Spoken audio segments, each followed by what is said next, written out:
Welcome back, Kat. Audio test.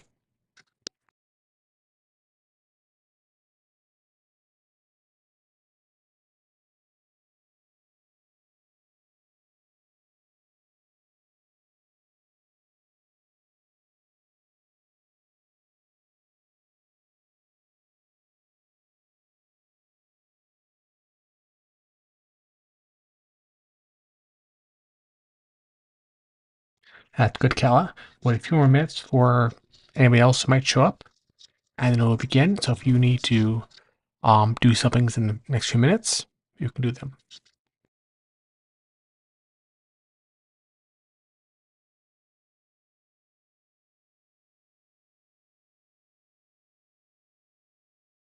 No problem.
Oh, really, Kala? Okay, that's fine. Maybe we'll start early then. I did not know that.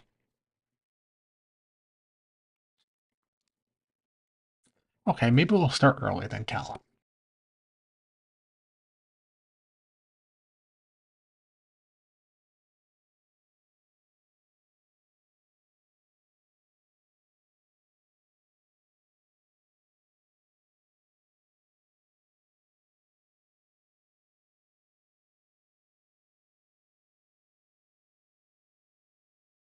Okay. Um. So yesterday we left off, or last week we left off on August 15th, our second day in town. I had walked all the way to Enfield, as far north as I could. I was trying to seek like the edge of town because I was kind of in the let's see if this works. I was kind of in the middle of London, so I was trying to like reach the edge, see if I could walk out almost. Um, does that work? I just did something. And I didn't quite reach the edge, but you know, I didn't quite meet any sheep yet. My goal was to meet sheep. You know anything about the English countryside, it's full of sheep. It's more sheep than it is pretty much anything else. So I wanted on day two to meet a sheep. I didn't get there that far. Um, so this is the 16th. And the first day that anything really happened, I think, was kind of like the 24th. So we're kind of building up to that. So there's a lot of pictures, and I'll just provide some commentary as we go along. If you have some questions, you could do that. So I was staying.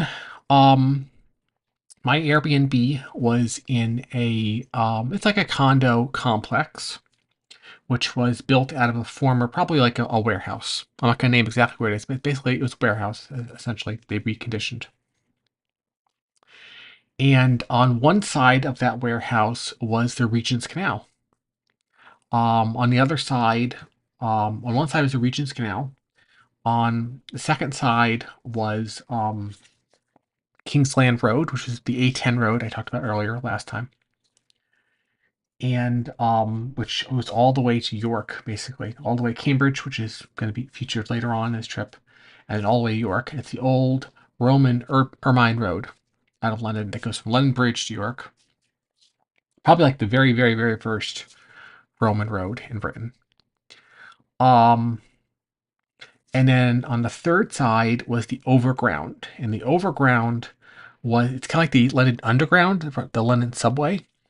But in the 80s, there were all these abandoned industrial railroads in London. The rights of way and the tracks, they know what to do with. It used to be for industry because where I was staying is basically a former industrial area. And the canal existed, obviously, to transport industrial goods. Um, and that got abandoned by like 1960s, 1970s when industry moved out of London and it deindustrialized. And then in like the 80s, 90s, they converted, even like the 2000s, they converted a lot of these industrial railroads into the overground, which works a lot like the underground, the tube, but it's above ground for the most part. And so there was an overground line just behind my building. And I was lucky that I was on the street side because that's a lot quieter. Even though it was a very busy street, it was actually not very noisy. Um, because if you're on the other side of the building, literally the train will rumble by every few minutes around the clock. Okay. And you could hear from the other side of the building, you could hear trundle by at 4 a.m. or whatever every 5 or 10 minutes. So you want to live on that side of the building. You want to live on my side of the building. Um, and then on the fourth side was the Suleimania Mosque in the area. It's a big prominent mosque. I have some pictures of it later on. It's a cool building. And basically, the area I was staying in is called Shoreditch. And you could very much characterize, especially on the opposite side of the canal, more than my side of the canal, but even a little bit on my side, as being kind of like the Turkish neighborhood, I think, in London. And I ate a lot of Turkish food. And like the corner store I would go to shop for whatever supplies I needed was like, it was Turkish. And then there's like the diner down the road. It was very Turkish and all this kind of stuff. They had like normal British food, and then they had like Turkish food on all this stuff. You could buy like special Turkish stuff. And so I ate a lot of that. All right. And so we'll see some of that probably today on this particular slideshow. And then kind of like a couple blocks down from me on like the south side of Shoreditch, that was kind of like the Vietnamese neighborhood. And it was all, a couple blocks down, halfway to downtown, it was all Vietnamese restaurants and all Vietnamese shops and all this kind of stuff. And where I was like all Turkish shops and restaurants and barber shops and just the whole it was different. Yeah. Um and so anyway, so this is the canal, obviously the Regent's Canal, built in the early mid 19th century to transport industrial goods around. And today it's mostly has like houseboats on it, and there's a towpath on one side of it. You can walk very long distances through London on this towpath. You can see the kind of the towpath a little bit on the left here.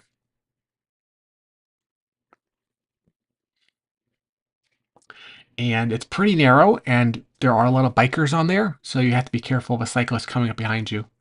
There's not a whole lot of room for both of you, so. Um, and there's actually a lot of these canals and towpaths throughout the country, and they're very well-known cycling routes. So you can go from like London all the way to Manchester or something on virtually nothing but towpaths, kind of canal towpaths, because there's a whole gigantic canal network in the country, especially in the south. But this was just outside basically your window. Um, and then you have here's pretty much the bridge you can see in the foreground over the canal. Um, yes, Cala. So, and then you go downtown. I forget what this building is called, but I always call it the Egg Building. It's a very famous landmark in London. And this day, so the previous day, on day two, when you're in London, I went north, as far north as you could possibly go, basically. And so I decided on day three to go south. To go south, obviously, along Kingsland Road, which becomes Shoreditch High Street, which becomes this, which becomes that, which becomes this, and eventually leads you to London Bridge. And you go over London Bridge, and you end up in the neighborhood of Suffolk. Now, Suffolk is spelled Southwick, but it's pronounced Suffolk. And Suffolk is basically when the Romans established Londinium, the city of Londinium, which was designed to be where London Bridge is. It's just like the town they built over the bridge, basically. Obviously the town of Londinium was fortified. You had fortifications, but but since the bridge was so important, it was pretty much the only bridge over the Thames in Roman Britain. They also fortified the opposite side of the bridge, and it was just a very small fortification. It wasn't a town or anything. It was just a fortification, and that fortification was called the South Wick, or the South kind of like fort on the south side of the bridge. Um, and until the Middle Ages, that's all it was. Okay, and then sort of like in the late Middle Ages, people began to grow like almost like a suburb around these fortifications to be sort of like near London, easy access to London, but actually be in London itself, to gain commercial access to it. Um, and this was built around this little castle on the other side of London Bridge. Um, and I said, and this became the neighborhood of Suffolk.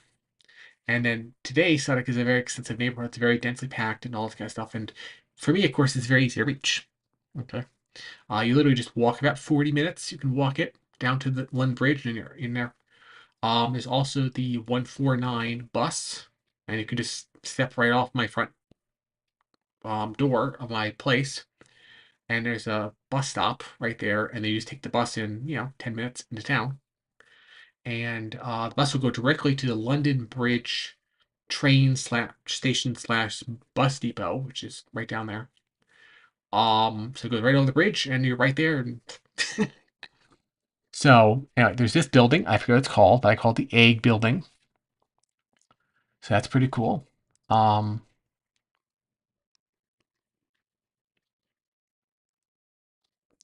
and then there's this one. What's this called again? I have a note here.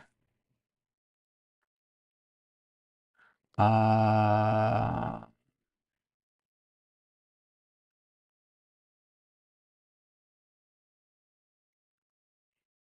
da, da, da, da.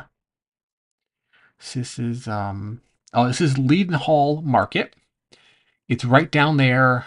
I have to look exactly where it is, but it's in the neighborhood of London Bridge, obviously, probably in Suffolk, and it's very ornate and pretty. And there's this, classic Victorian over decorated environment to build like a market so that people could obviously buy and sell things. Welcome, Nemo. Sorry to disturb you. Um, hope Mrs. Nemo is doing well.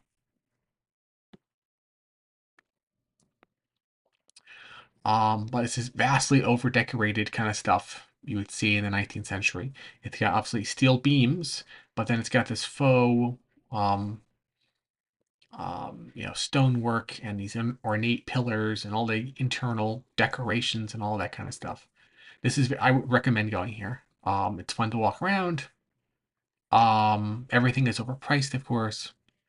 But they cover over the streets and all these buildings, and it's pretty cool. Cobblestone streets. And you can see on top here, you have the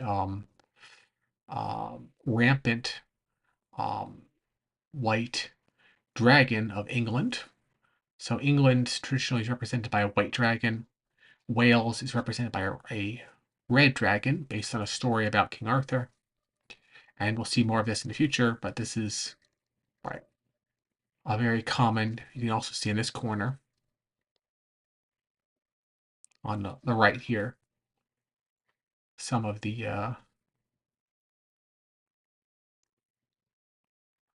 white dragons of London. This is Leadenhall Market. And then from London Bridge, we can look down the Thames at the Tower Bridge. Down there. And then on the right is HMS Belfast, which is a museum ship, which we will see later. People often confuse this with London Bridge, but it's actually the Tower Bridge. And then more of Belfast.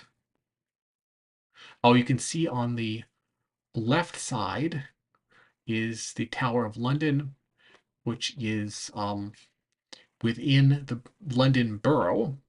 London, of course, divided into 32 boroughs plus the City of London. And one of the 32 boroughs is the City of Westminster. There's two cities within this, whatever. But on the left is the actual Tower of London, which is within the borough of London Hamlets, or no, of Tower Hamlets, which is the next borough over from where I was in, which was Hackney and the neighborhood of Shoreditch. And then, of course, you have the Tower Bridge and the Belfast.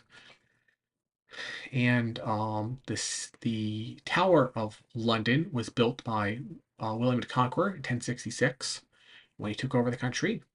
And he was not able to actually, storm into the fortified city of London, but he made a deal with the big important people in the city. If they accepted him as the new king, he would leave them alone.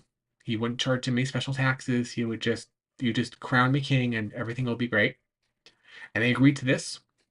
Um, and that thus the city of London, which is different from the greater London, was distinguished from each other because that special provisions he gave them only applied within the city limits, which is now the city of London.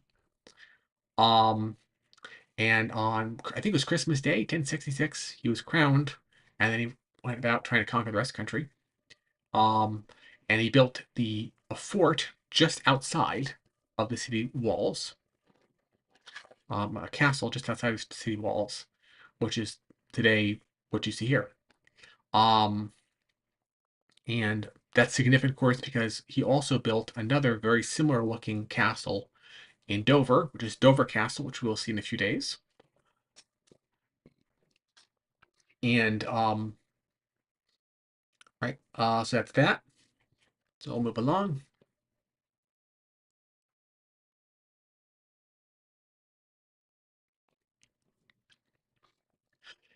And then in Suffolk, they have a replica of the Golden Hind, which is the ship that was sailed by what's his name again? Blanking on name. Sir Francis Drake. I think around 1500 or a little after 1509, something like that. And he's usually credited as being the second person, and obviously not the literal person, but like the second voyage, I guess you could say, that circumnavigated the world. And he was tasked by I don't know if it was Queen Elizabeth at the time or still King Henry VIII or somebody, um, just to go like raiding Spanish New World ships. And in order to he crossed the Atlantic and raided a bunch of ships. It's basically a pirate but he couldn't go back for what I forget the reason why, but couldn't go directly back. So he actually went around the coast of South America, and ended up going over the Pacific Ocean and then back all the way around the world and exit and not intentionally, but he did it anyway. Ended up circumnavigating the world. It's like the second person after Magellan, which is really, of course, not Magellan. It was really Elcano and all that, but whatever. Um, on a ship that looked exactly like this one. This is obviously not the original one, but this is a replica built exactly. In the 60s or 70s, I think. And then this replica in the 1970s was re-navigated around the world again, just to prove you could do it. And then they obviously put it up in storage in London. From I think almost the exact same place that the original Golden Hind was launched from back originally. In Suffolk, because Suffolk, because it was technically outside the city limits of London, but it was kind of sort of within the jurisdiction of London, it grew up as a kind of shipbuilding area and a shipping area in general. Because of course the original city was very compact, you couldn't really have a lot of wharf space, but you had a lot of space to build up along the banks of the Thames in Suffolk. And Suffolk didn't really have any particular defined boundaries, so you could just sort of build out. But it was still kind of under protection of the city of London. God, I think it was right. It was in, it was out, not in. It was like right. It was kind of like a legal gray zone. Um, so it's into shipbuilding, and anyway, so I went aboard the ship. You buy tickets and you go on board. It is very, very, very, very small. It is incredible to imagine. Maybe you'll have another picture here soon, but it is very incredible to imagine that you can. I didn't really take any pictures on board, unfortunately, but that you could fit like I don't know what it was, 40, 50, 60 people on this little thing, on this thing which is basically an overgrown bathtub. Frankly, it is so small. It is you can walk from one side to the other in like 10 seconds, and you can walk from one end to the other in less than a minute. It's like it's just so it's so small. It has two decks below the main deck, and you have to absolutely like crouch down. And it's just so small. It feels like a little toy in some ways. It's you just can't imagine. You can't imagine like sailing across the Pacific Ocean or something, and having no idea where you're gonna get back, and everything you have to live on is on the ship. You can't get water, you can't get food, you can't nothing that's not carried on a ship. With 40 other people or something, it's just inconceivable that you could like survive on this little thing. But yeah, it was very small, and just before I went on this trip, I was reading an anthology of I think it was Lovecraft stories, and he has one story in there about like a ghost ship and stuff.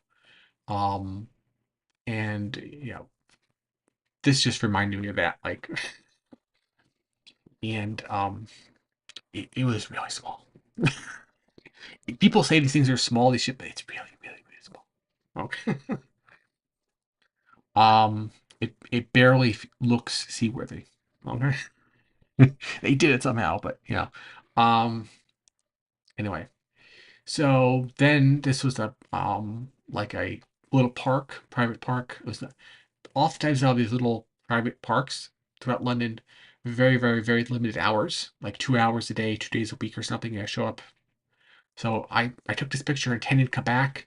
Like a lot of things, I didn't come back. So and then there's all sorts of weird little, especially in Suffolk, there's a lot of strange little street names. There's Quilp Street in the London borough of Suffolk. Quilp Street. I find that interesting. And Quilp was really, really short. It was like literally this sign, and like 50 feet away is this sign. That's it. It was like one building along the whole street.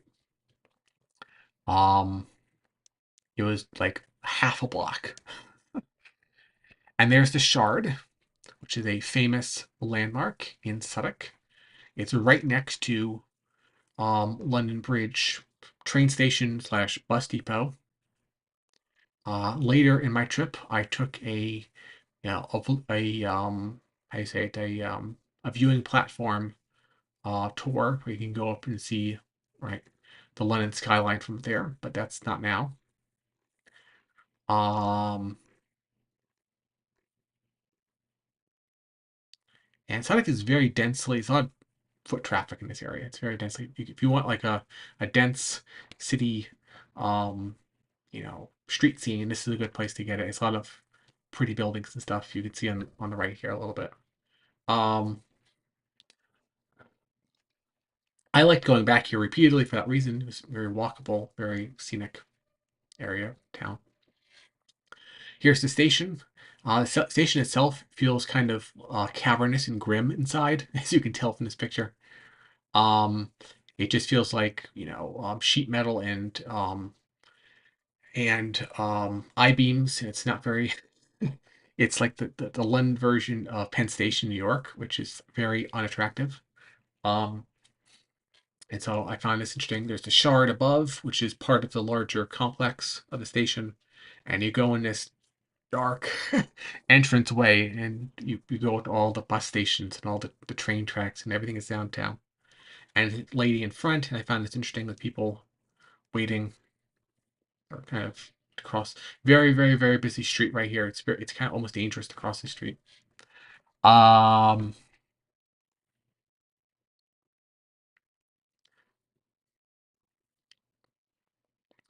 and then you go along the bank of the river, and there's like shopping mall, and then they have this enclosed area, and they have this interesting kind of ship statue thing.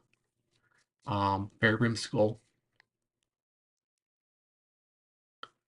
Um, this area seemed to attract a lot of like Indian or Pakistani tourists. It looked like, from my experience, they're all over the place. This particular area. Um, when you're in New York, you can spot like South Asian tourists at certain times of year in certain places, and this reminded me of that. And it was very elaborate and kind of whimsical.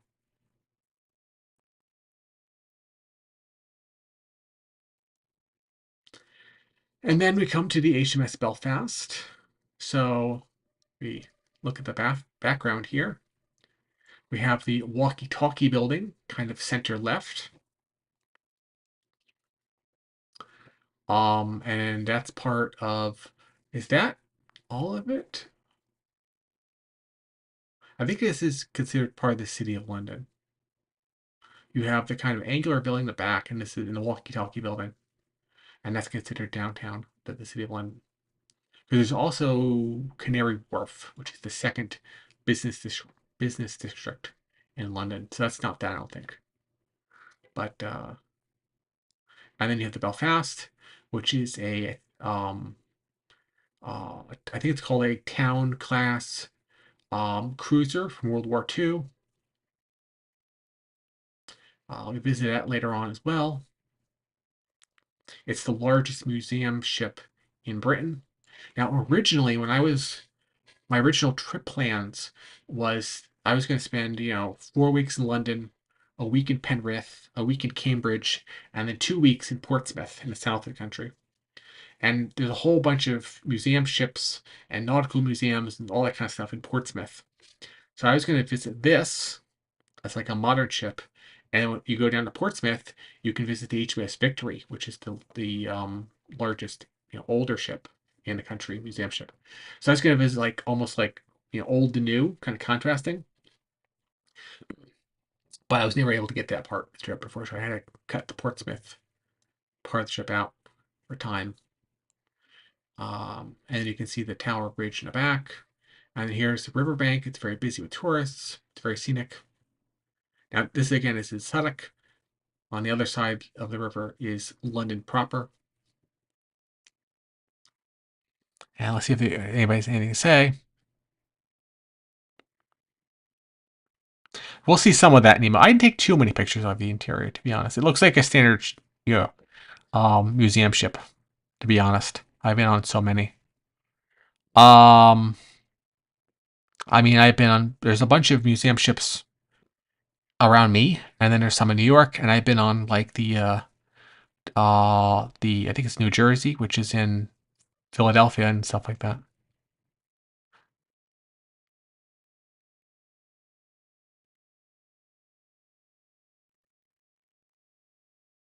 That's okay, Nemo. That's good to know, Nemo. If you like Lovecraft, Nemo, you should also check out Borjas. Jorge Luis Borjas from Argentina. He's really good too.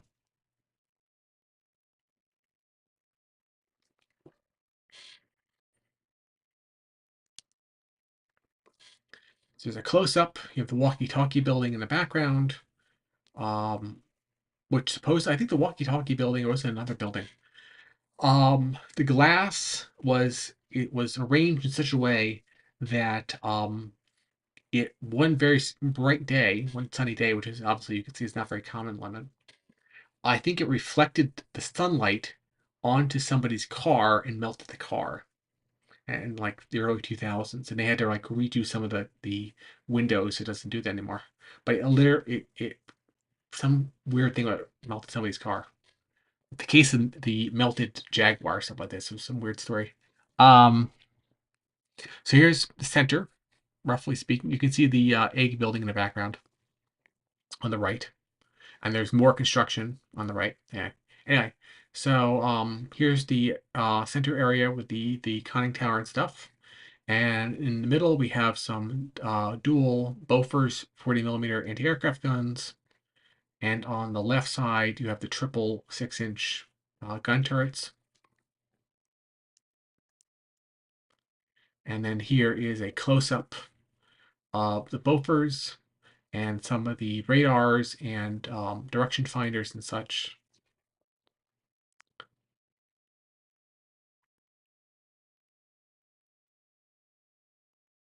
And a sense of scale, you have a tourist in this sort of center upper part of the picture with a red shirt on. And to his right, there is a searchlight and so on.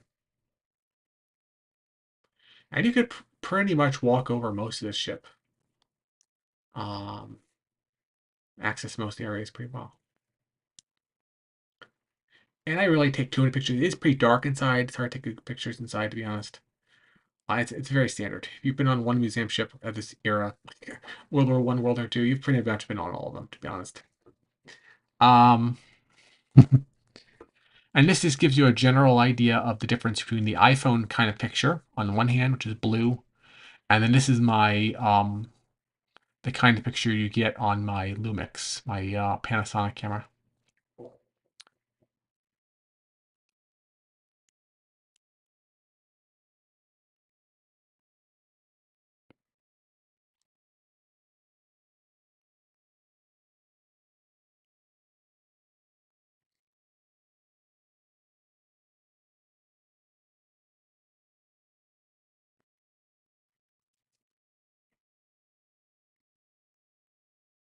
You really should emote. They're very good.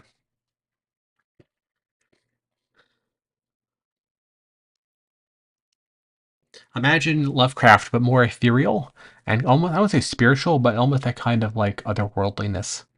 I mean, Lovecraft can be a little bit, camp and silly at times, and then Borjas is a little bit more, um, I say, high-minded in a certain way. He's not comical in the same sense, but very similar kind of sense to him. And a lot of, I mean, Lovecraft can be very entertaining, but Borges can make you think. Like you read one of his stories and you sort of step away from it and you think about it. Oh, it just gives you like a different, I don't know, perspective on things, or it stays with you for a while. Some of the stuff really impacts you and stays with you. Um,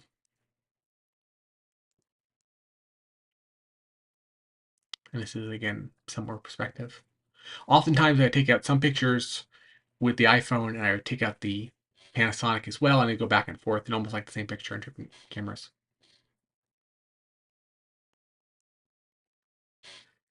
And here's a nice picture of the um, tower bridge with an airplane going overhead. Um, and then there's a London bus going over it. You can see on the right. And then there's a seagull in the lower left. and a barge going underneath it. So you can show you all that stuff. But there's an airplane above it.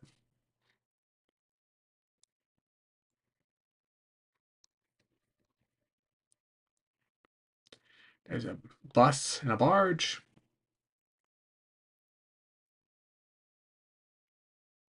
And there's a seagull. Now, the Tower Bridge was built sometime in the 19th century, when I would say like the 1860s. And originally, the middle part is actually a drawbridge to allow ship traffic to go through. And it's built low enough that it's very easy to get vehicles across. And back in the day, of course, you had like horse-drawn vehicles, and horses can't draw very heavy loads or very high inclines. So ideally, you'd have a bridge at a time. You wanted like big construction projects before you had motor vehicles. You wanted a bridge to go over the river, but it'd be very low. Like the London Bridge has this kind of arc to it, kind of like yeah, and that can be difficult for heavily laden um horse-drawn vehicles to go over that, for horses to pull over it. So they built a bridge this big to be very specifically be as low as possible. But if you build it really low, you obviously block ship traffic. So you need the drawbridge in the middle. And then you also, because you want continuous traffic over the bridge as much, it's very when this was built, I think only the London Bridge was also built. There was no, these days London has like a dozen different bridges, but this is like literally the second bridge ever built. So in order to relieve congestion on the London Bridge, we built this, and in order to keep traffic as continuous as possible, um, they built this kind of upper structure, which you can see, which is actually a pedestrian walkway. It's closed today, but it used to be open. And the idea would be, if you open the drawbridge in the middle to allow boats through, pedestrians could go on one side of the bridge. There were actually elevators, very early elevators, just after the idea was invented. Um, and you could go up the towers, walk across the walkway, and take an elevator down the other side to walk across. And without ever being disrupted by boat traffic. So that's why it looks now today. Of course, that's closed off. The elevators are no longer operational, all that kind of stuff. But and it's very, very rare to have a boat actually, you know, need the drawbridge to open up. I think the drawbridge only opens up like once a day or something at best. Boat traffic over the Thames is not what it used to be. But the whole time I was there, I don't think I ever saw it open. But it does actually open still, but it's very rare.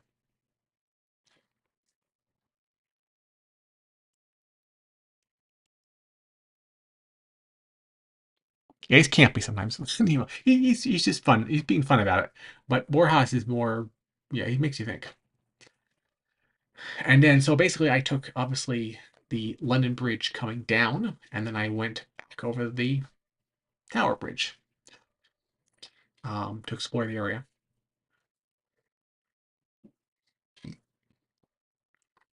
And there are tons and tons and tons and tons of tourists in this area. And it's a very typical Victorian elaborate architecture.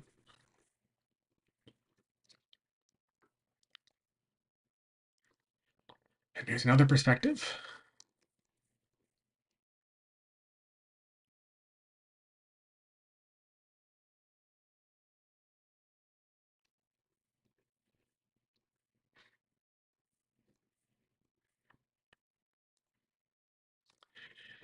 And then from that bridge up, so you can see London, or Tower of London, an infamous prison, where numerous um, political prisoners of the British Crown over the years have been um, imprisoned and executed.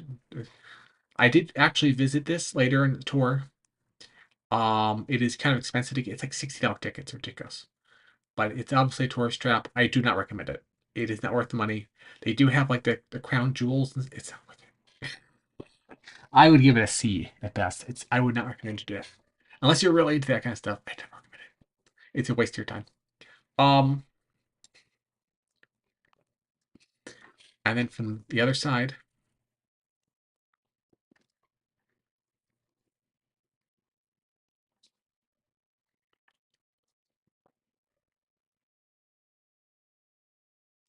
This is the 782 Shoreditch. This is the. I remember those bus announcements. They're very distinctive. And here's Tower again. And most of that was built, 1066. Most of this building you can see in there, not maybe the brickwork, but the white um, stonework. That is 1,000-year-old building, legitimately. Um, some of these towers are somewhat later, especially the roofs. They didn't have like metal roofs in 1066, but most of this is legitimately 1066. Um,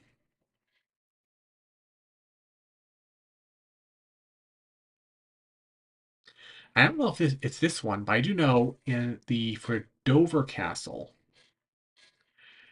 that that William supposedly brought over a lot of like French stone. Like most of the stone the castle is built out of is actually transported across the channel from France because he didn't want to build in order to make his stamp on the country, he didn't want to build like the first few castles he built out of British stone because he was not trying to be British. He was not trying to be an Englishman. He was very deliberately like a foreign conqueror, and he's going to put his stamp on the place.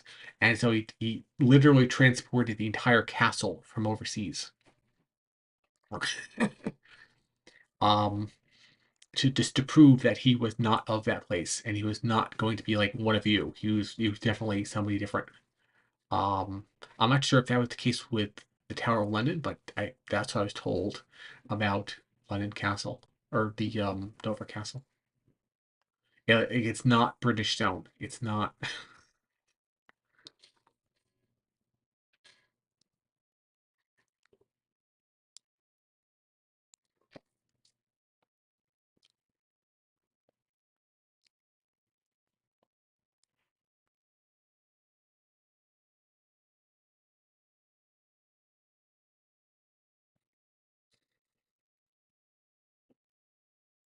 You can see the Shard building popping up in the background. That, of course, is where London Bridge Station is, and that gives you a rough idea where the London Bridge is in relation to us.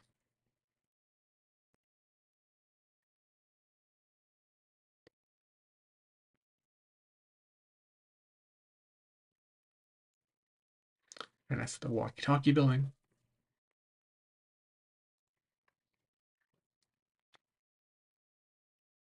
Yes, it's a very blue bridge, Kella.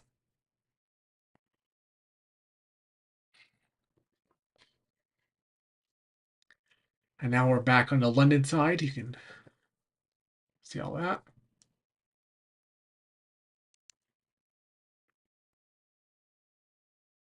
And that's the Uber boat, which is like a ferry down the river. I had to take that. That's interesting, especially if you don't want to walk a lot. It is you can see a lot of things from there. Just a little bit of rip off. To go the whole length of it, I think it's like $30. Again, if you don't want to walk a lot, you can do stuff that way. Um, I sort of mixed on that one, but and you can see on the left is the Tower of London, and then the Belfast and Tower Bridge, and so on and so on.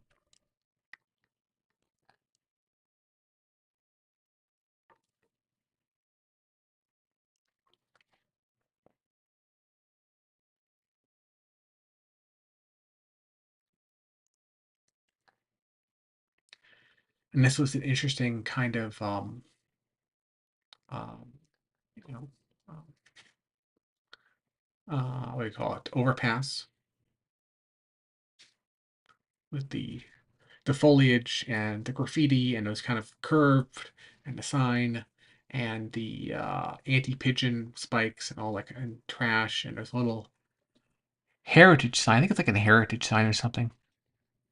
Like it's a historic bridge or something. So they get back here, get back here. You can read that. Yeah, it's like a heritage sign, I think. This historic overpass transported many trains in London's industrial period or something. I don't know. Something like that. And then we had these little guys. Never seen a bird like this in on this side Atlantic, so must be something unique over there. If anybody can identify it. I saw a lot of them in London.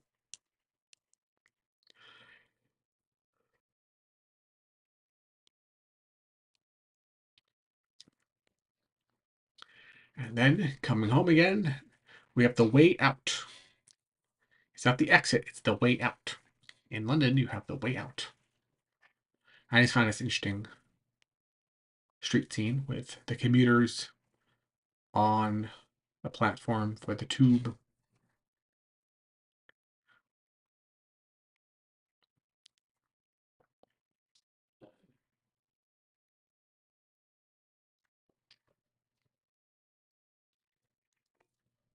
All right, let's see if we can get our next slideshow.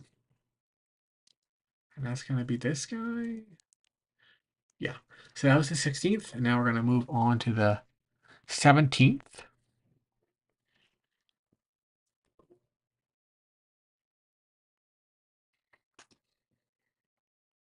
Hopefully it'll switch.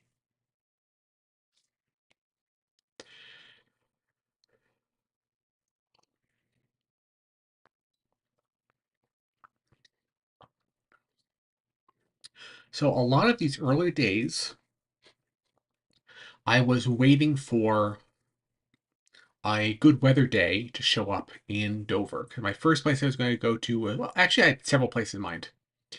But on my rail pass, you can go anywhere in the country, so I had a couple day trips planned. And I was waiting for like one day without rain, basically. Um, in any of the places I intended to go. Um, and as soon as that happened, we were gonna make it. But we're just waiting. I had to wait like 10 days because that's UK weather for you, for having one rain-free day outside of London. And the general rule of thumb in the UK is that it rains every day except maybe 1 or 2 days a week. Like 5 or 6 days a week, it rains every day. My experience. It usually only rains for like 10 or 15 minutes a day. It's very brief. It's like this little rain shower. It's over with almost before it begins. And that's all you have for a day. It doesn't rain all day, like the whole day, just for like 10 or 15 minutes. And it's usually a very light to moderate rain. You almost don't get like very wet, but it just rains a little bit. And then it's usually cloudy the whole beginning of the day. It typically rains almost exactly like 2 or 3 o'clock in the afternoon. It doesn't rain in the morning. It doesn't rain in the evening. It's always just that like middle of the afternoon. And then once it's done, the skies open up and you have like a bright, shiny blue sky day until the sun goes down. So you get a couple hours of sunshine after it rains almost every day. And then the sun sets, and then the clouds come back around 10 o'clock at night. And it stays overcast again from 10 p.m. all the way to like 2 p.m., 2, 3 p.m. the next day. And the cycle repeats. And that happens like 5 or 6 days of the year, out of the week. And then like one day of the week it actually rains properly, like all day, like a proper all day rain. But it's only like once a week. Okay. And then like one day of the week, it's kind of like semi overcast. It's broken clouds, but doesn't rain. And that's pretty much British weather year round, no matter where you go, everywhere. Okay. Whether it's summer, whether it's winter, doesn't matter. And winter is like 20 degrees Fahrenheit cooler than summer. So it goes from an average temperature of like 60 degrees in summer to an average temperature of like 40 degrees. Okay. And but there's no other real difference between like summer and winter in the UK. It's kind of the same weather year round. Okay. It's always overcast. It rains every day for like 10 or 15 minutes lately. Okay. And it's a little cooler in winter. It's a little warmer, but it's never really hot. It's never really cold. Okay. Um, and that Britons are always complain about the weather when it's like 7 degrees out. It's like sweltering hot. They can't tolerate it. It's impossible when it's like 75 degrees out. Okay. And it's in like 80 degrees to them is like a heat wave. They can't tolerate that. Okay. And right. But their island never ever gets like the freezing point. Like unless you're like in the Scottish Highlands or something. But even then it goes down to maybe 30 degrees at the base of winter. But um it never really gets cold, it never really gets warm. And it never there's never really any sun, but never it rains, but never not really. Um but in London it usually only rains 1 day a week. Okay. And it's usually that kind of broken cloudiness the rest of the week. It's like overcast, especially in the mornings. Um, you get kind of broken clouds by the afternoon. It kind of threatens rain, but never really does it. And only really rains like once, 2 days a week. And then you have like 1 day a week when there's no clouds at all. It's like completely abnormally sunny day for the UK. Okay. And it's like this little microclimate over London, which makes it more pleasant. But if you just visit London, you will never know true British weather. Okay. It is consistently warmer and brighter and sunnier in London, and the rest of the country is consistently grayer, dimmer, damper, colder. I mean, the normal temperature is like 60 degrees, and it feels like it's 40 degrees because it's like damp and blowy and dark. It's kind of gray darkness everywhere. Um, which brings down the temperature like 15, 20 degrees. Um, and it's just constant dampness everywhere. But we'll get to that later. But it's like um And because it's constantly damp out there, and because they have like a constant energy shortage, they're paranoid about their electrical bills in that country. They're just absolutely paranoid. They cannot pay for electricity. So they don't have any air conditioners, which technically they don't really need most time, but if it gets really hot in summer, it's kind of unpleasant. But what they really don't have is clothes dryers. Like nobody has a clothes dryer. And even if they claim they do, they really don't. They have these really anemic, weak machines that only dry much of anything. So you end up with the odd situation that you just get damp, like your clothes get wet just walking down the street, especially if you're outside of London. If you're in London, it's a little drier, a little sunnier, but the rest of the country, just just walking around, you will naturally just get kind of damp, just from like the humidity of the place. And there's no clothes dryers. Okay, so you can wash your clothes, you can have laundry, but the only way you can dry your clothes is to air dry them, or yeah, just hang them out dry. Um, because they don't have machines. Okay, for whatever they can't afford the electricity, I guess. But and so you have to hang it up. But the problem, of course, is there's no sun. So there's no way to. So your clothes take forever to air dry. Um, a lot of times, especially again outside of London, they have little tiny windows in houses to keep like heat in the buildings because they can't afford heat. So they have tiny little windows, and very few of them in buildings. So if you try to like put your clothes out in the window, they're not going to get very sunny. Okay, they're not going to dry out very much. And you can't put them outside, of course, because it rains every day, which I learned later on the hard way. But even though it's predicted no rain, so the only way you can dry your clothes for laundry is you have to put it outside. But it's guaranteed it's going to rain almost every day. So you have to basically be, in your house every time you do laundry, the whole day. You have to take the whole day off to do laundry because at any time the rain could break and you have to rush out and take all your stuff out off the line. And then once it's done raining 15 minutes later, you put it back on again because it takes literally all day, maybe even 2 days, to dry your clothes in this damp country. Um, where nothing, there's no sunlight and the air's damp. So good luck trying to dry your clothes. Um, and it's an interesting experience. I'll put that way. Um, and they have no windows, so you can't dry out your clothes indoors because there's no light indoors. There's no heat. There's no. I don't know. It's an interesting place. I'll say that.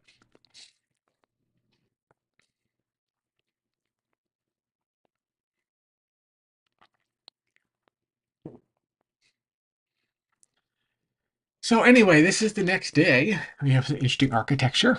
I'm walking around kind of the general. I think this day I ended up walking towards Islington, which is the next neighborhood over from me, but going to the west. So let's see if we can pull up a map of that.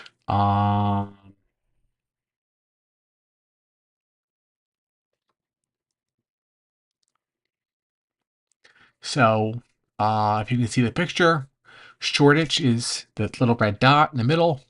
Near Hackney, you go to the left or to the right, going east is Tower Hamlets, and then you're going to the west is Islington. Immediately south is the city, and south of that is Suffolk. And then to the south of, or to the west of Islington is Camden. Um,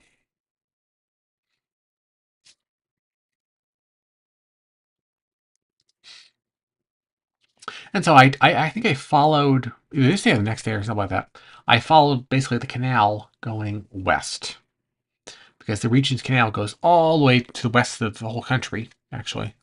It was meant to connect up, I think, with another canal that takes you to Manchester in the north. So you just follow the canal. I figured I just follow the canal towpath, and I actually there's a whole bunch of like houseboats. People park their houseboats on canals.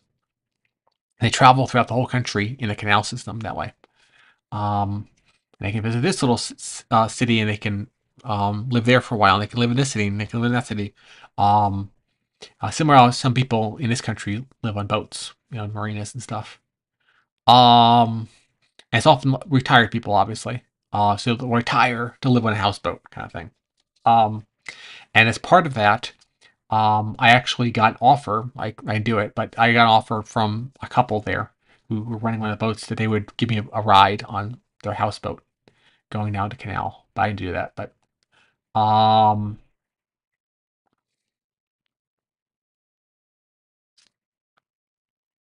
exactly. You know. So here's an interesting building we saw. It has this on top, like a looks like an axe, and the old axe. Okay, that's interesting.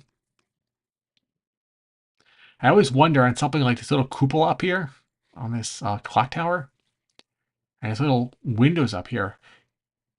If there's any way to look out of these windows, and there's a room up here, and if you can get up here and like look outside these little windows, I always wondered about that. Probably not, but it's uh, and then down here, ye old axe, number 69. Oh, I remember this building. I remember the building because it was number 69, and it reminded me of BMD at the time.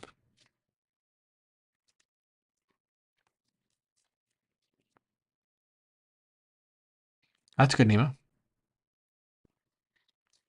All right. Here is a side street in Shoreditch, the formerly industrial neighborhood, with the cobblestones and the curvy side street and all that.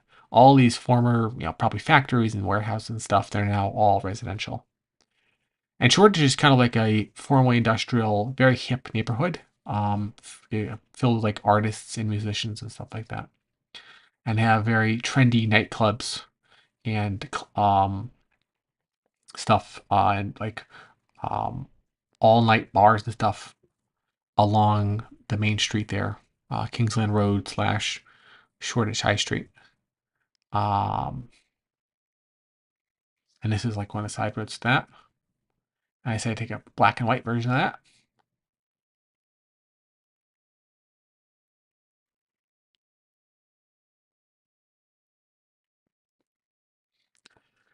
And this is looking now up, I think. And that's the Suleimani Mosque, which is just to the south of the place I was staying at. And that's the A10 slash Kingsland Road slash slash slash slash slash. I hit is that looking it's looking up, right? Um,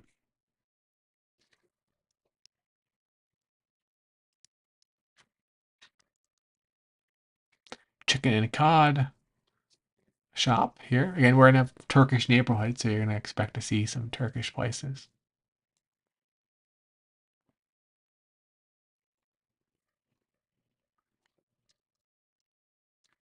Now, this is kind of like the trendy arty neighborhood.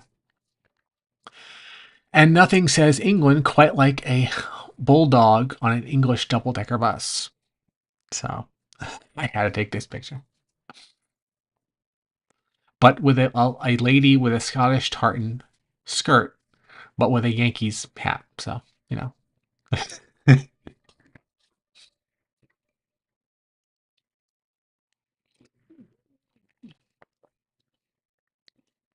I think she was a tourist as well, just saying.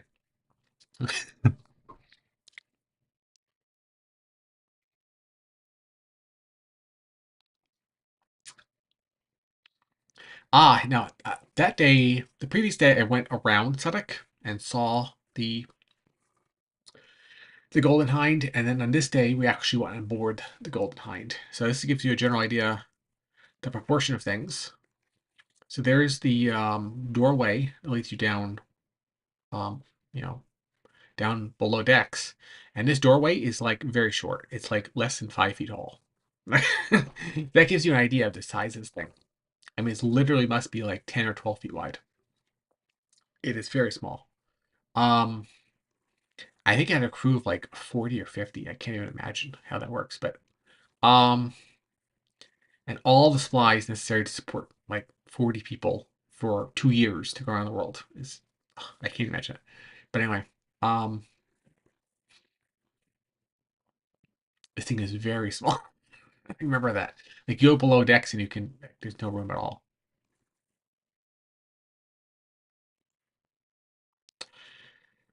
And then this is the courtyard outside of a church, which you can kind of see rebuilt in the background. I think it's that or something else.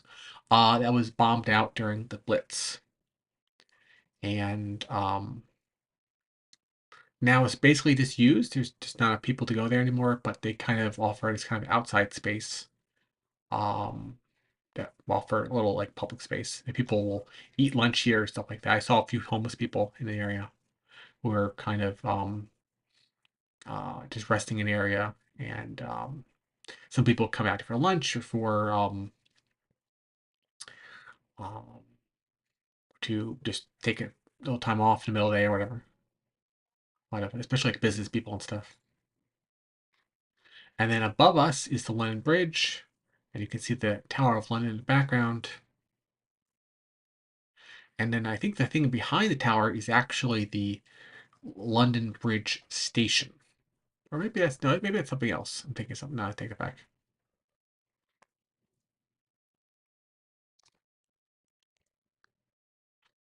There is a lot of homelessness in London. I noticed. Uh, and there's the Shard building again.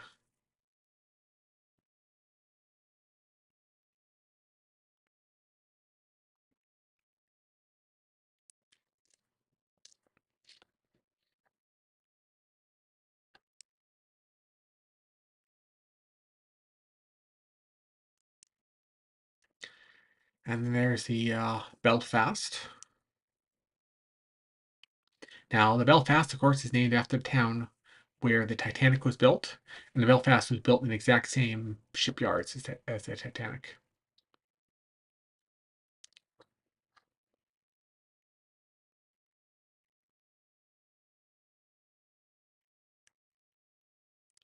And this day, I think we did go aboard. We did like two different ships this day. It was the Golden Hind we went on here.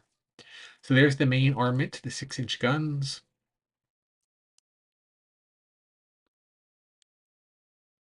Looking back.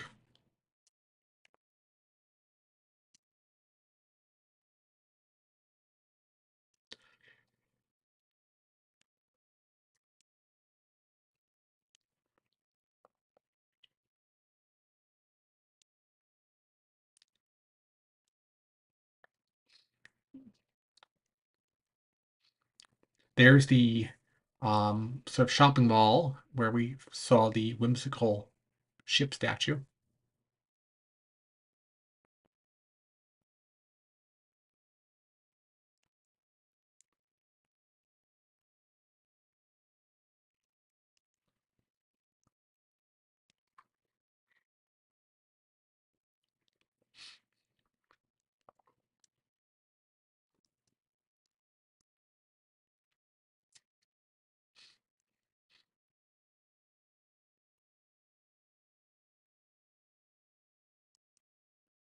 And of course, every ship has a ship's cat, even if it has to be painted on.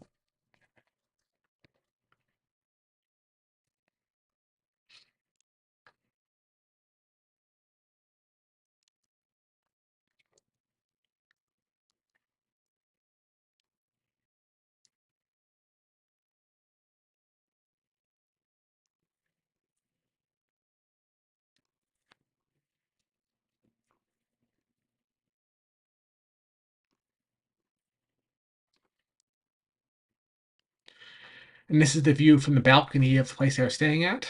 You can see Sudak in the background. This is the Suleimani Mosque just down the street.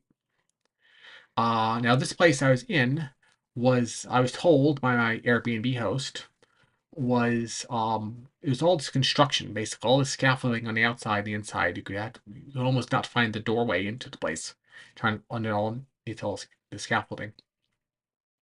But I was told by my host the reason for the scaffolding and the construction was that there was a big tower building, apartment building that burned down many years ago in London. It was a famous fire, killed like 200 people or something. And after that fire, there was a review of all the construction practices in recent years of in London, and a lot of places were found to contain flammable materials and not be up to spec and not be up to code and stuff.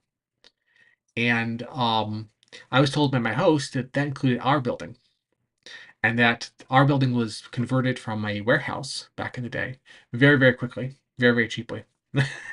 Back during like the early 2000s, late 90s, whatever, um, housing boom. And as a result of that, the inside and the outside sort of cladding that they you know, finished the outside of the building with was she said it was like cardboard. Okay. I don't know if that was really true, but it was like, it was barely painted over cardboard, she says. Okay. And it was ultra flammable. And it would take very little to burn the building down. Okay. And so they had to rebuild all that stuff at great expense. And that's what the scaffolding was for. Was they had to completely tear down all the exterior of the building almost and redo it from scratch. And because it was so expensive, they were gonna like drag their feet and do it forever. It was never gonna be. And so they were gonna be perpetually under construction, basically, perpetually have scaffolding outside the building. Because the building was basically like a ring shaped. You go in the main entrance, and there's like a courtyard in the middle, and then you find where you're going. There's various doors going inside to the various parts. Um, yeah. So there's like yeah. She described the place as a fire hazard. That was fun. Good to know. And then we had these construction crews. They were going outside, from like 7 a.m. on until like 5 in the afternoon every day, and you would be woken up. Even you didn't have to set an alarm because you'd be woken up by the construction crews outside every day. They'd be start banging away and chatting away, and then they would be all these jackhammers and this and that and everything, starting at like 7 o'clock on the dot. They were there. Um, and they must have been all either like Polish or Ukrainian or something because they were speaking some sort of like Russian-like language or Slavic. I don't know what it was. It sounded like to me it sounded like they were speaking Russian or something. Um, I don't know where they're from, but they're all like most of them were speaking whatever it is. I want to say Ukrainian, but I don't know. They had all these Ukrainian construction crews outside who woke you up at 7 a.m. with jackhammers. It was fun. Um,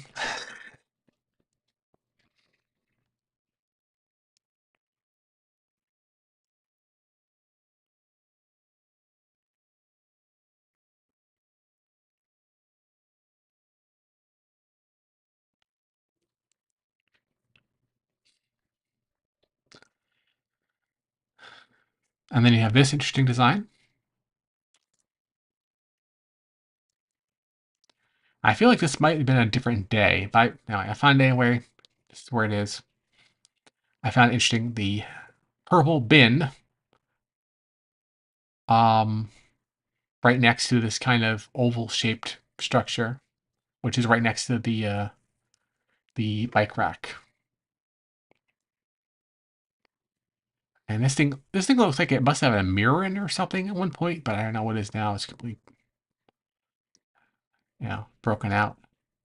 But they have very elaborate recycling rules in London. I could never figure them out. You have this kind of recycling, you have that kind of recycling. You have to separate this kind of recycling, and I could never figure it out. They have like 4 different types of bins. You have to put all the stuff in.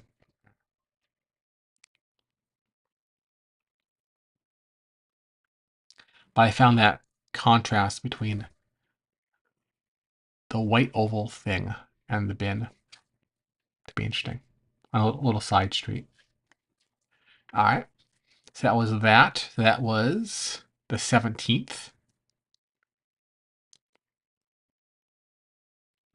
And then we can move on to the 18th.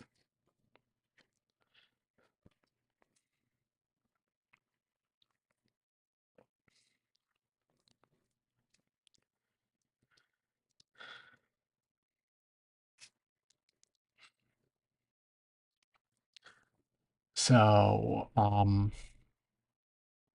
trying to think where this. I don't remember where this one was. I don't remember what station this was. So this might have been Paddington. I'm not sure. We'll see. So this is maybe Paddington Station. Yes, yes, it is. There's the Paddington Bear. If you visit Paddington Station, you have to visit the bear.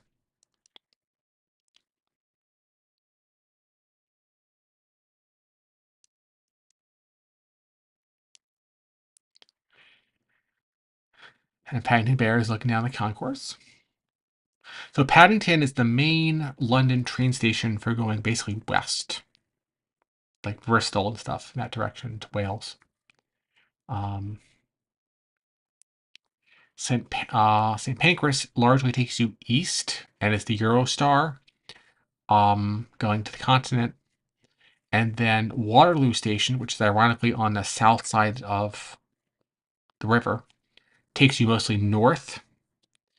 And then, no, does it? No, it takes you south. Right, I take that. And then Euston Street, which is just down the block from St. Pancras, takes you mostly north if you want to go to Scotland or something. It's from Euston typically. And then between St. Pancras and Euston is King's Cross Station, which kind of takes you northeast. So if you're going to Cambridge or York or something like that. And those are the main. Now, London, I think, has something like 28 train stations or something crazy like that. But most of them are kind of local commuter stations that'll take you like into outer parts of London or some of the surrounding areas. But there's only like 4, 5, 6 stations that take you nationwide. Um,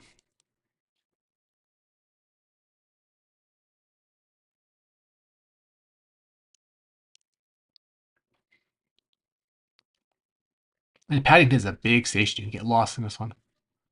Um, Lots of shops everywhere.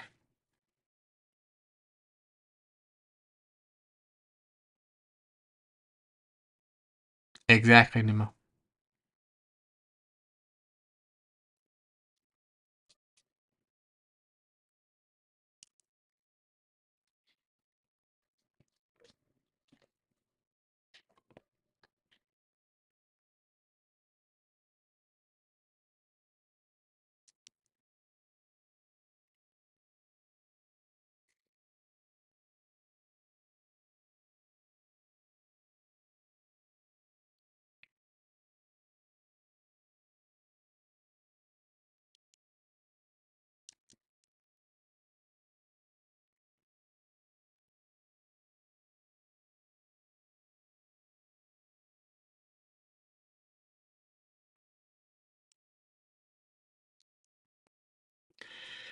And this is the Victoria Line, which is the latest to be built line of on the London Underground. It's sort of it's considered part of the Underground, but it's not really sort of the Underground. It's a little bit here and there.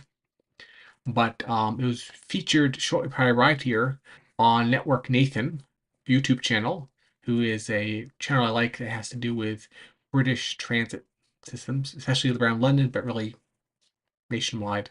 He's like a trained fan, basic kind of guy. Network Nathan or Network Nate as you call him, and he was really raving about this and how it has these gigantic tubular stations, and they are like this. They're like this giant white tubes you walk through. It's the usual cramped, dingy, dirty stations you have on.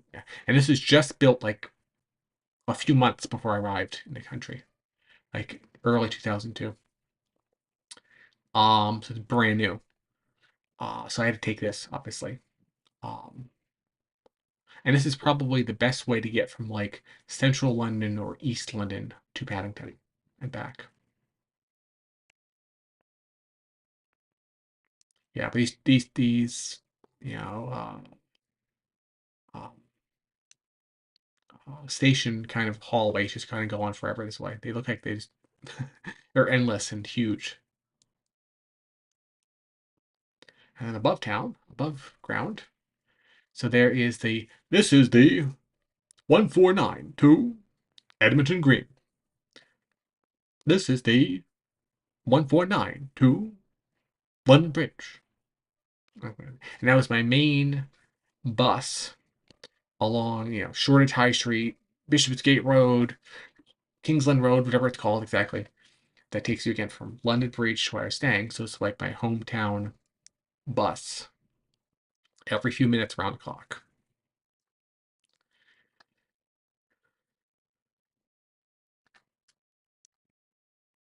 This is a typical street scene.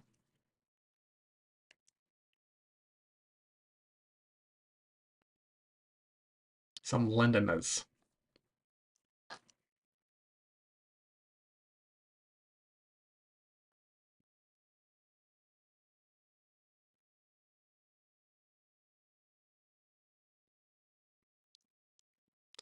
And also, this is Shoreditch was an interesting area.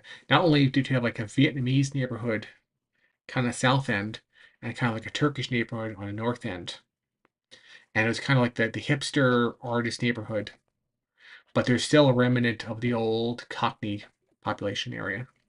And you kind of go into shop somewhere, and then somebody walks in and they have this enormously thick accent you can hardly understand. Right, like the Turkish guy behind the counter, I understand, and this guy walks in and like I only understand half what he's saying. He's so the accent is so thick, I don't right. And all that was all Shoreditch on top of each other. Um,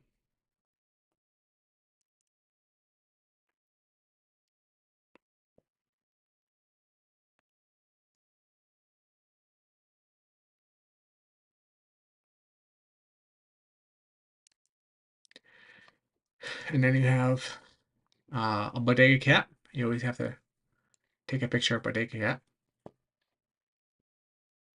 So there's I don't know if it's familiar in your area, but it originally was in LA and then moved to New York. There's a tradition in certain types of delis or convenience stores or bodegas to have a bodega cat.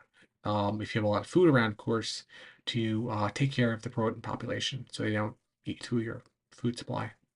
So, especially in certain parts of Brooklyn, the Bronx, New York, you can, if you walk around enough, you'll see a cat outside the local bodega. And that's you're in the hood at that point. That's how you know. Um, the good sign. You're in an authentic neighborhood at that point. Um, but yeah, so once you spot a bodega cat in London, you know you're in the right area. This is your typical in this area it's like a Turkish bodega. So you have the check cashing and the bike delivery symbol, and you can buy uh, prepaid phone cards, and they deliver via Uber Eats, and it's all crammed in this little building. And you can buy everything you possibly need to survive is in this shop, obviously. It's very typical of the area. And then some guys coming home from a football match buying supplies there. And they have fruit on the ground, and they have this and this and the typical place. And this is the same place, obviously. Topaloglu. Topaloglu. That's very Turkish. Very Turkish um bodega. In New York, you have um, um like Hispanic bodegas, and you have Arab bodegas in like the Bronx and Brooklyn. Um, and sometimes you'll have like an Indian bodega. But in London, they have Turkish bodegas, and so you have this big Turkish word. Taking it, okay. So off license means they sell basically booze, alcohol. So alcohol, groceries, news agent, newspapers, pay point, you want to cash a check, fruit and veg. They get all the things. They got they have a Ukrainian flag on top, a little garden. Looks like they have a little probably maintain a little garden up there for their own use. And this little decorative fence on top. And then the everything store with the bodega cat down below. This is and the guy who's just come back from um a football match, going home from a football match. Yeah, and they have like electronics and stuff outside. This is very much a neighborhood bodega.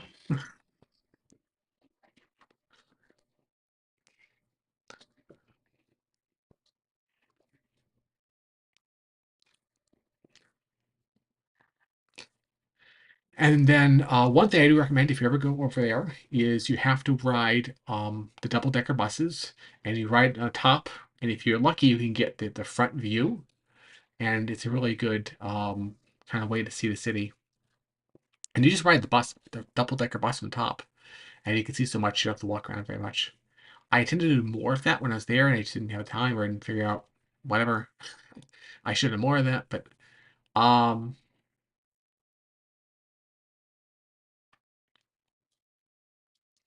so we actually have some videos. I think let's see if the video is gonna work.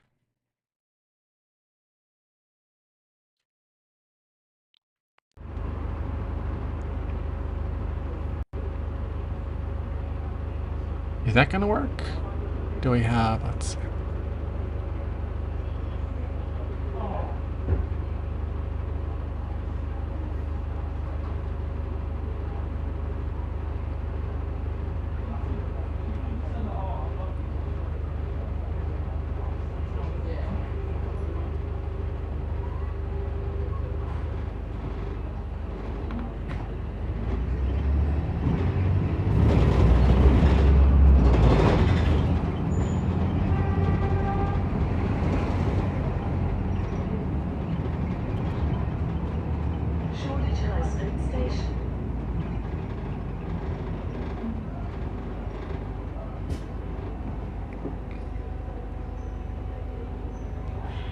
We can see the party crowd is out in Shoreditch. There's a lot of nightclubs around here.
2 to Aldgate.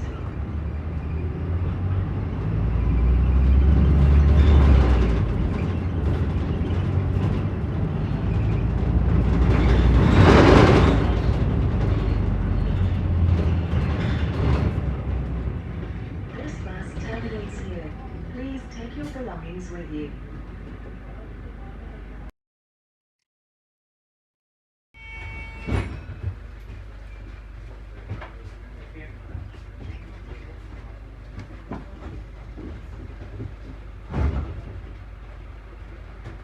Two four two to Aldgate.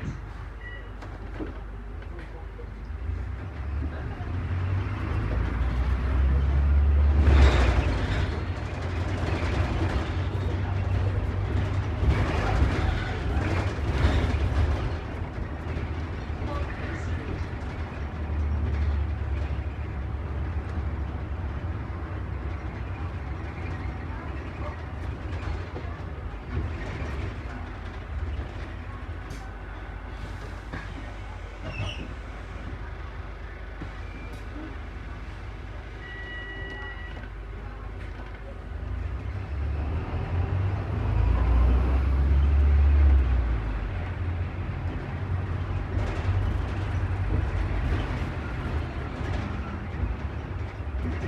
Shoreditch Church.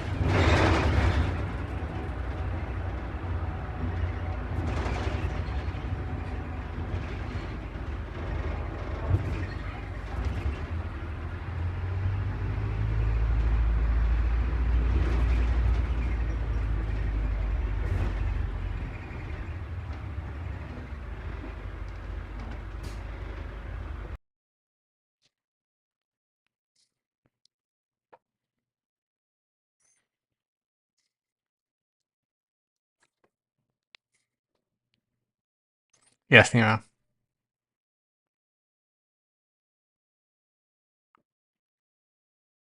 I know, hella terrible. They gotta learn. So yeah, I do like the double decker buses. You can see if you're lucky, you can get one of the seats on the upper window area and watch the world go by. Basically, it's very and they have not just in London but nationwide, like all the small towns. They actually go like the countryside. There's like intercity buses that are like that and stuff like that. I took a couple of those later on. We can see some pictures. So later this day, I went downtown. Obviously, I did everything earlier in the day. I had dinner and then I went back downtown at night. Like probably around uh probably went downtown like 8, 9 o'clock and I came back around midnight or 1 a.m. something like that. One of those kind of nights. Um, Now the tube and the overground will shut down around midnight or so. So the only way to get come back up again is the 149 bus. But even 1 a.m. There's still a lot of people out in London.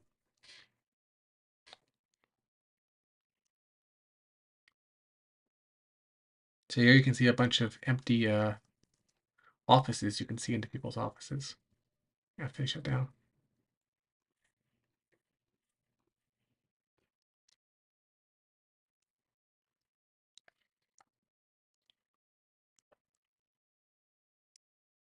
But this is probably like 9 o'clock at this point. It's emptying out, but it's still a lot of people around.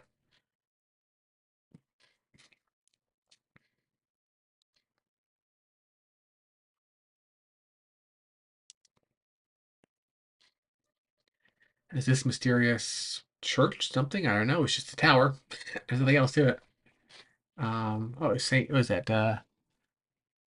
Saint Cleeve's Church. It was literally just a tower. There was no other part of the church. So I don't know. And there's no way to get in. So I don't know. There's one of the famous black cabs, London black cabs, mini cabs.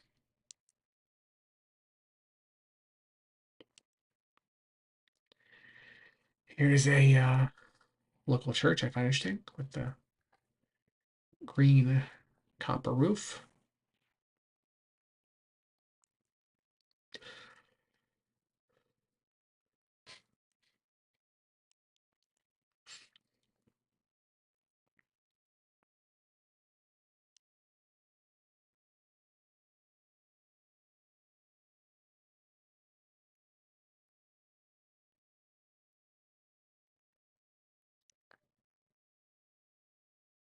Still tourists at 10 or 11 o'clock at night on Tower Bridge.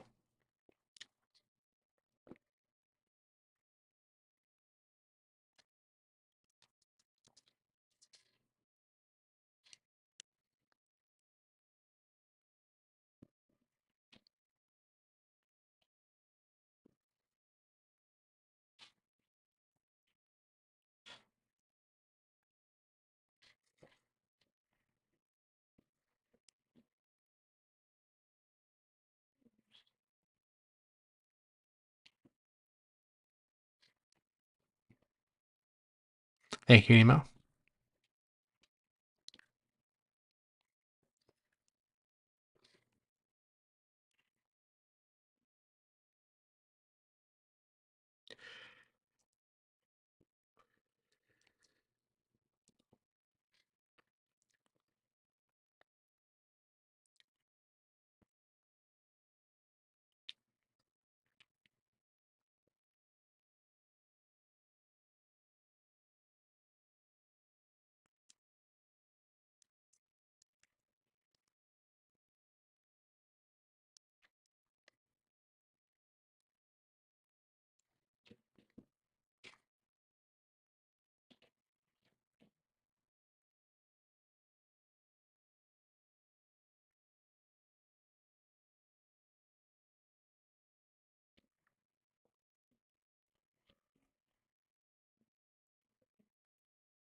I believe that flag there is the of London Tower, Tower of London flag.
St. Paul's in the background.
That's London Bridge and either the 149 or the 243 bus.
St. Paul's, the London Bridge.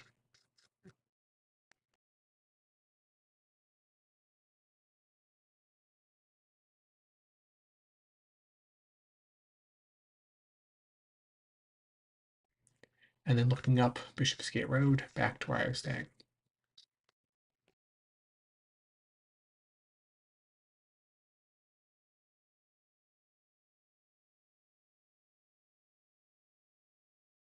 Oh, this is actually, I think I'll call it High Street something. Oh, I forget the name of it. But the actual tube station, which is in the middle of this round area, is High Street Station. And this is a major commercial area, um, which is halfway between the river and where I was staying. If you take like a right or go west, I guess you could say, into Islington. Um, and it's a lot. It's very busy traffic. It's very difficult to cross the road. But it was one of the ways to get on directly onto the underground from where I was staying. It's like the closest underground station. Because I did have a close by overground station and that could connect to the underground, but it's not the underground exactly. Not the tube exactly. So this is the closest station. It's still pretty far away. So I have to walk half an hour to get here. Um, and so I explored this area, and this is probably one of the only pictures I took of the area though. At night it's pretty dark, but and part of it's under construction. It's hard to get into the station. Blah blah. Blah. And a couple sketchy characters in this area. Kind of, you want to keep on walking. One of the few places in London I would say that about, but um, I,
Oh, sorry guys, turn the audio back on.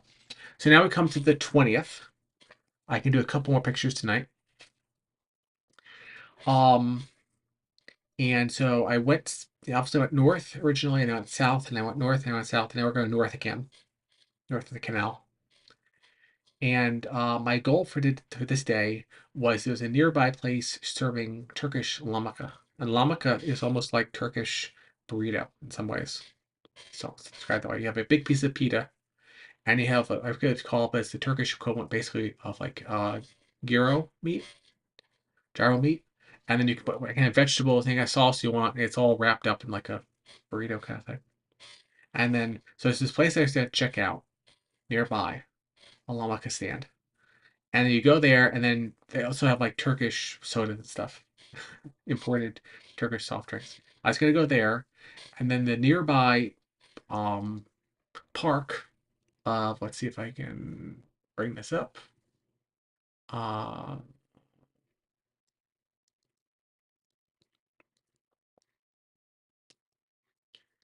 nearby, so I'm in the red here, and then you could get to Victoria Park. You can see Victoria Park here on the right. I'd walk down the canal and go to Victoria Park and do like, you know, walk around, people watch, stuff like that. That was and maybe generally move in that direction, kind of thing. That day. So that was kind of what we did today. We visited the llama place. I tried to find that place later on because I like the food, and for some reason I could never find it again. Like you could find it once and you can never find it again.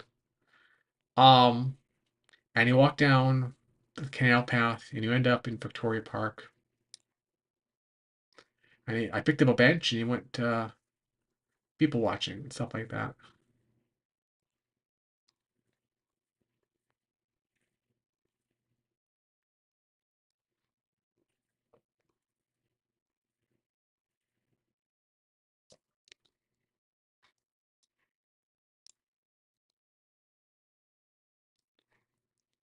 Um, and then there was this interesting kind of black ducks. I've never seen them on this side of the Atlantic.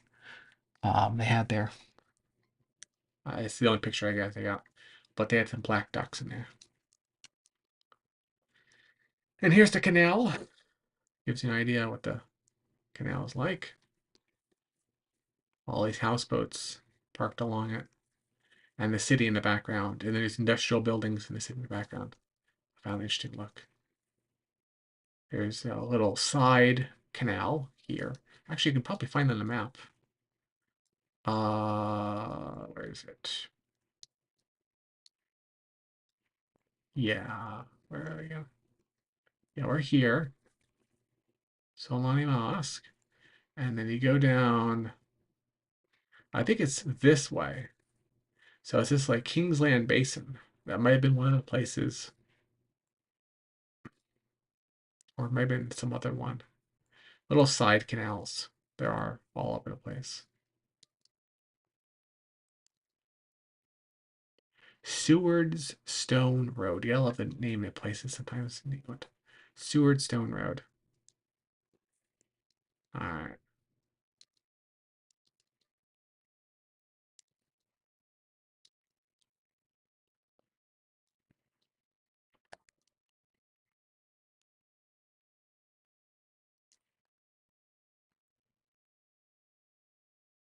And I guess you're just generally going to walk kind of eastward along. I went westward one time, now went eastward along the canal.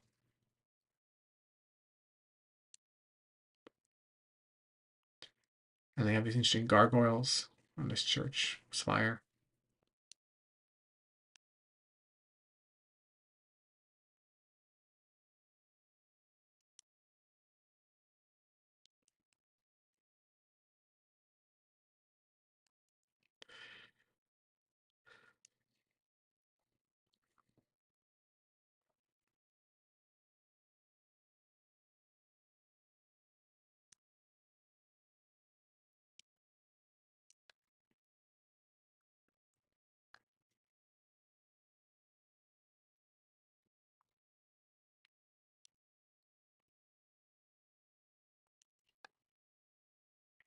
Here's one of those black ducks again. with the white on their face and cream colored bills. I don't know what those are called. They have a side street and they have this interesting camel.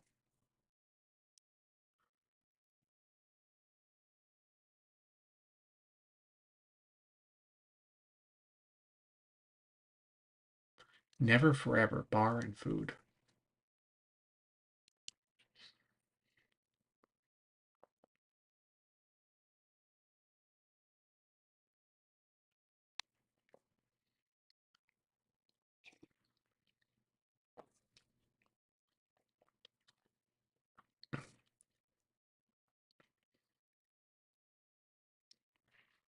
A video bus.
Postman's Office.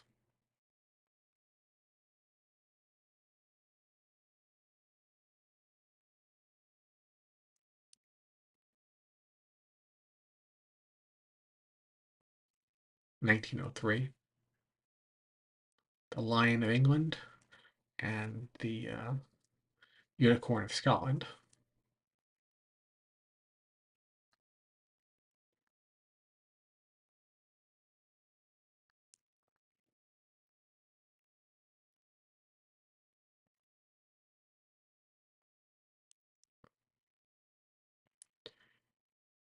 And this was, let's look it up here.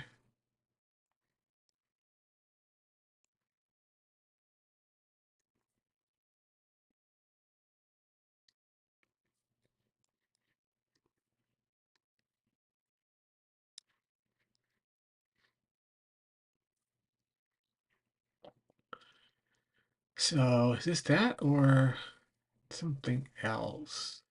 Maybe this is something.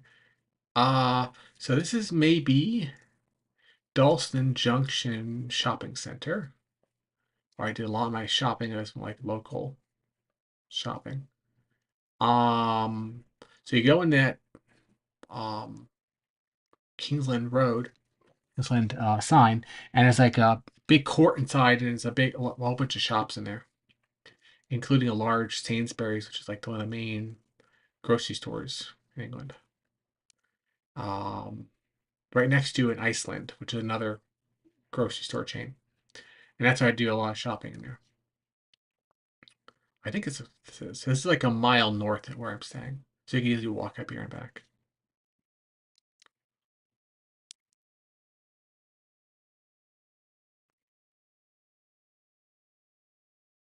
This is one of those few not double-decker buses in London. Boring.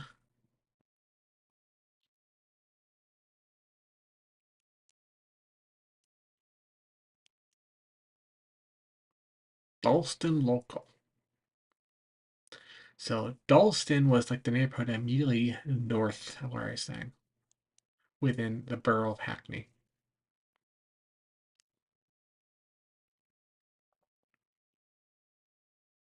And I was on Kingsland Road, and then once you cross the canal, it becomes Kingsland High Street. It just keeps on changing its name. Off-license and newsagent. Newsagent.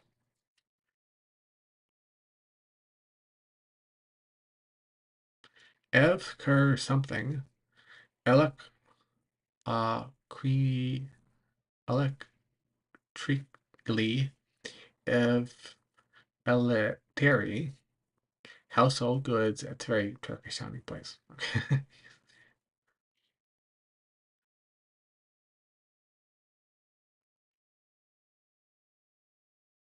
And Oyster cards are the main cards you can use to ride the tube. You can also tap on your phone, what I mostly did, but I kept one Oyster card as a souvenir.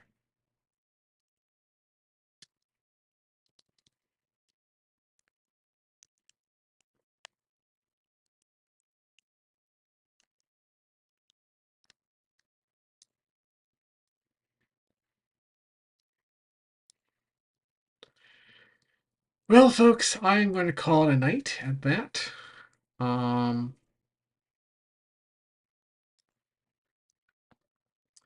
Nice of you to show up. Will bring this up next week, usual time. If anybody has any further questions, um, then we'll wrap it up.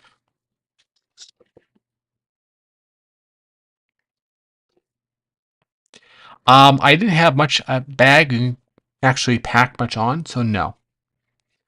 Um, Nothing to take home. I took home, let's see, an Oyster card. I found some flint in London, or not London, in Dover. Some little, stones. And then I brought home a mug from Cambridge, which we'll see at the end, and two little stuffies when I was in stuffed animals. When I was in very small, it had to be very small. Um, when I was in Edinburgh, but like everything, I bought like everything, all my um, souvenirs you could easily fit in like a large pocket kind of thing. You could stuff them into your pockets and sell room left over.